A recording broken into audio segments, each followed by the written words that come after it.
Lots going on with fraud in Minnesota this week as the national press zooms in on Tim Walz, and just trying to fact check this guy is a full-time job, so we thought we'd do an extra stop the tape. The first slide we've already talked about in the podcast, where he's challenged on NBC's Meet the Press on what his accountability is for the fraud. Roll the tape, Isaac.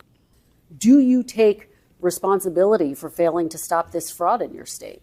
Well, certainly I take responsibility for putting people in jail. All right, stop the tape. Everybody knows it's the feds that have been putting people in jail, not the state, not Tim Walz, which sets up the second clip where a Minnesota reporter actually challenged him and did a follow-up question, which was brilliant. Roll that second clip. You said that you take responsibility for putting people in jail, but all the fraud so far has been federal prosecutions. Why did you erroneously say that you... I didn't erroneously say that. We're the ones that our agencies are bringing it up. We're referring them over. All right, stop the tape. Well, there goes her press pass for daring to ask a follow-up question to Tim Walz, but he's lying again. He's doubling down.